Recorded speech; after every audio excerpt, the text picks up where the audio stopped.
नमस्कार, नमो नारायण। गीता दैन दैनी के आज 60वें दिन में हम प्रवेश कर चुके हैं और 60वें दिन पर आज जिन दो श्लोकों का हम पाठ करने जा रहे हैं वो हैं दूसरे अध्याय के श्लोक नंबर 66 और 66 नंबर श्लोक।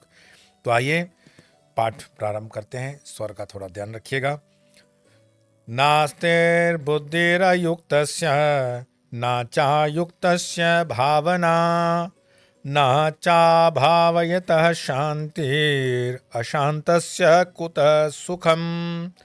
इन्द्रियाणां हि चरतां यन्मनोनुविधीयते तदस्य हरति प्रज्ञां वायुर्नावमिवाम्बसि। भगवान श्री कृष्ण अर्जुन को कहते हैं कि हे अर्जुन, असमाहित अंतकरण वाले पुरुष में आत्मस्वरूप विषयक बुद्धि नहीं होती है और उस अयुक्त मनुष्य में भावना यानी कि आत्मज्ञान विषयक अतिशय प्रीति भी नहीं होती है तथा भावनाहीन मनुष्य को शांति नहीं मिलती और शांति रहित मनुष्य को सुख कैसे मिल सकता है, क्योंकि जैसे जल में नौका को वायु हर लेती है वैसे ही विषयों में विचरती हुई इंद्रियों में से मन जिस इंद्रिय के साथ रहता है वह एक ही इंद्रिय इस अयुक्त की बुद्धि को हर लेती है। कितना प्यारा श्लोक है। मैंने आपको बताया था कि इसके पहले वाला एक श्लोक जो मेरा प्रिय रहा, ध्यायतो विषयान पुंस संगस्तेषु उपजायते संगात् संजायते काम कामात् क्रोधो विजायते क्रोधात् भवति सम्मोह सम्मोहात् स्मृति विभ्रम स्मृति भ्रंशात् बुद्धिनाशो बुद्धिनाशात् प्रणश्यति। विषयों का सतत चिंतन उसे राग द्वेष क्रोध और फिर न मिलने का पीड़ा और फिर सारा जंजाल खड़ा हो गया। लेकिन इस श्लोक में वो भगवान श्री कृष्ण अर्जुन को कहते हैं कि असमाहित अंतकरण वाले पुरुष में, असमाहित अंतकरण वाला पुरुष, ध्यान देना, असमाहित अंतकरण वाला पुरुष आत्मस्वरूप विषयक बुद्धि नहीं होती है। आत्मस्वरूप बुद्धि विषयक बुद्धि क्या होती है? मैं कौन हूं? क्या मेरा जन्म ये उलूल जुलूल बर्गर पिज्जा खाने के लिए हुआ है?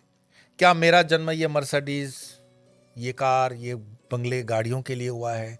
क्या मेरा जन्म इन रुपहले पर्दों पर नाचने वाली सुंदरियों के झटके मटके देखने के लिए हुआ है क्या?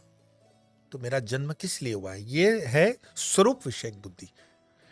और अयुक्त मनुष्य में भावना आत्मज्ञान विषयक अतिशय प्रीति भी नहीं होती है, क्योंकि अयुक्त है, युक्त नहीं है अपने से, स्व से युक्त न होने के कारण उसमें क्या होता है? आत्म विषयक अतिशय प्रीति भी नहीं होती तथा भावनाहीन मनुष्य को शांति नहीं मिलती है। शिरडी के साईं बाबा के मंदिर के ऊपर एक दो शब्द लिखे हुए, श्रद्धा और सबूरी। शब्द नए नहीं है, शब्द तो सनातन से ही है। श्रद्धा और सबूरी का मात्र अर्थ इतना है कि जब तक तुम परमात्मा के चरणों में श्रद्धा नहीं रखते हो, और सबूरी का मतलब है पेशेंस, सब्र रखना, तब तक तुम्हें शांति नहीं मिल सकती। हमारे अशांति का कारण इन दो शब्दों में आ गया। हम श्रद्धा रहित हैं और हमारे पास सबूरी नहीं है। नहीं, कोई बच्चा देखते हो माँ के पीछे आ जाता है, मम्मी जल्दी करो ना, किचन में वो खाना बना रही है, निकालो भूख लगी है, मम्मी दे दो ना। तो हम माँ उसको कहती है सब्र रख, थोड़ा शांति रख।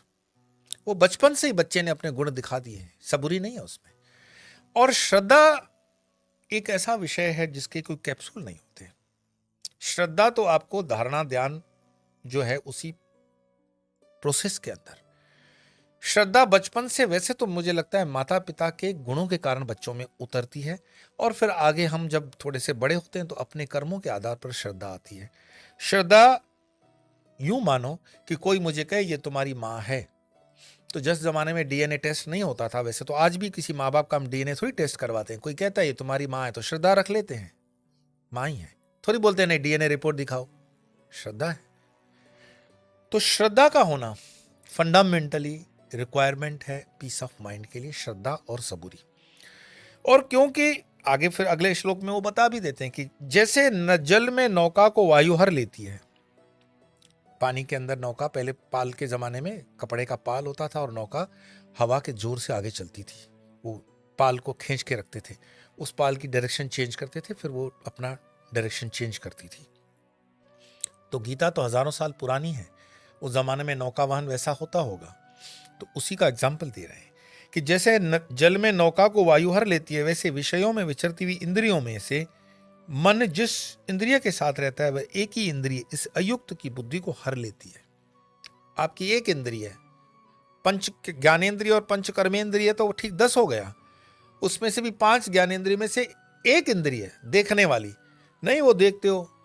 मैं देखता हूँ 2-2 साल का बच्चा, एक माँ आती है, वो मुझे बताती है कि स्वामी जी, गुजराती में बोली, मारो दीकरो છે ને બહુ સ્માર્ટ। મેં કીધું એમ? એ ફોન ઉપર રહે ને એને બધી વસ્તુ ખબર છે। मैं એમ? 1.5 साल का बच्चा वो मोबाइल चलाता है और ऐसे आंखें फटी हुई है, 1.5 साल का बच्चा पूरा, और उसको खींचो, मैंने खींच कर मजाक करना मेरी आदत है, मैंने लिया, चालू हो गया। अरे मैंने कहा ये तुमने इंसान का बच्चा बड़ा किया है कि बंदर का बच्चा बड़ा किया है? ये अभी 1.5 साल की उम्र में मोबाइल नहीं छोड़ रहा है क्योंकि इसकी इंद्रिय उस पर अटक गई है।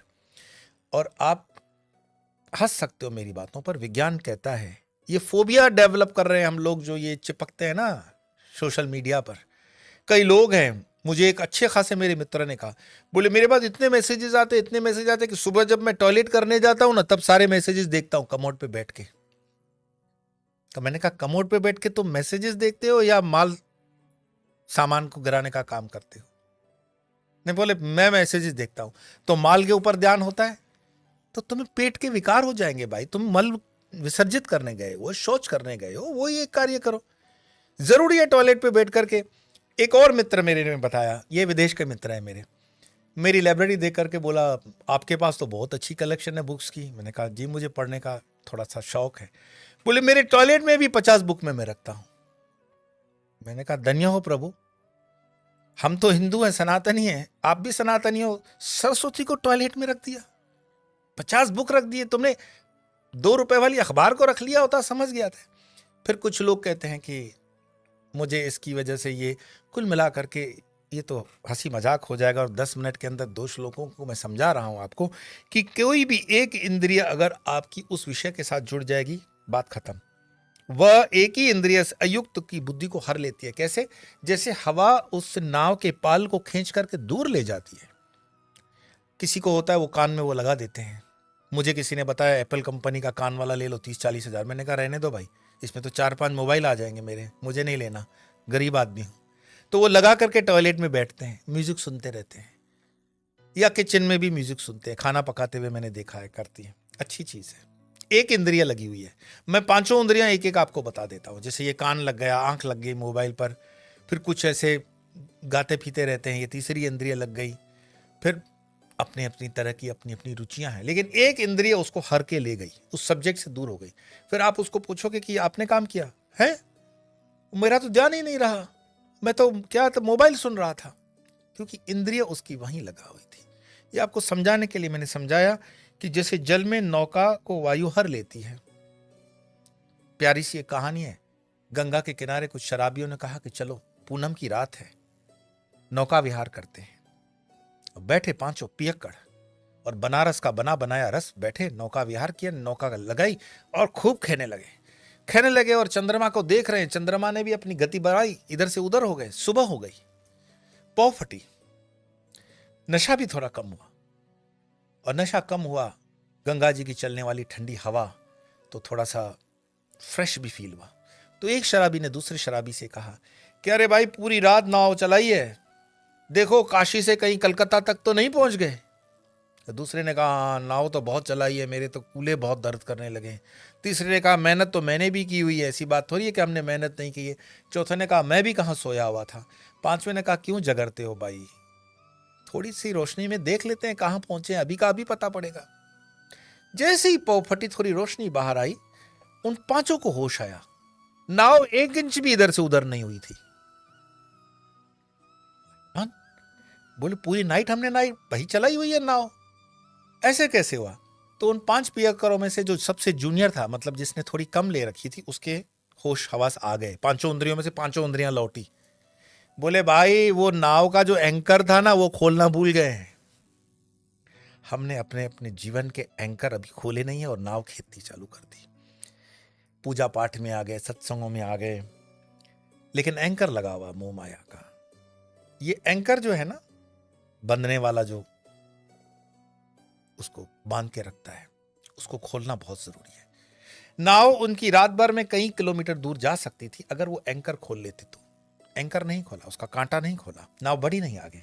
मेहनत भी खूब की। हम अपने जीवन में अनाप शनाप मेहनतें करते हैं, वो चाहे एग्जाम्स में हो, चाहे धंधे में हो, चाहे दुकानों में हो, चाहे जीवन में हो, चाहे अपने व्यवहारिक जीवन में, शादीशुदा जीवन में भी हो। ग्रंथियों के वो एंकर हमने खोले नहीं है। कैसे पहुंचोगे तुम कामयाबी की तरफ? बिजनेस के अंदर भी हमारे प्रिजुडाइज हैं, हम ब्लॉक रख के चलते हैं।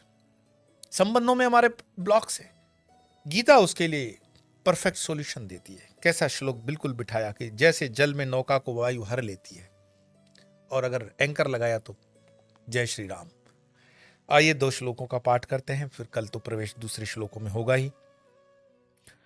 नास्तेर्बुद्धिरयुक्तस्य न चायुक्तस्य भावना न चाभावयत शान्तिरशान्तस्य कुतः सुखम् इन्द्रियाणां हि चरतां यन्मनो नो विधीयते तदस्य हरति प्रज्ञां वायुर्नावमिवाम्बसि।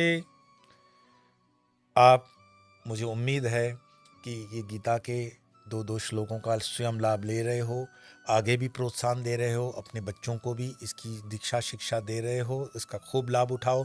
इंस्टाग्राम पर भी जो थोड़े से क्षणिक रील आते हैं वो पॉजिटिव हैं, विधायक हैं और आपके लिए अच्छे धर्म से संबंधित हैं, उनको भी कभी कभार देख लिया करो और किसी को प्रोत्साहन भी दिया करो, ताकि समाज में चेतना बनी रहे, सनातन की ध्वजा आगे फैलती रहे। आज इतना ही, फिर मिलेंगे कल, तब तक के लिए नमो नारायण।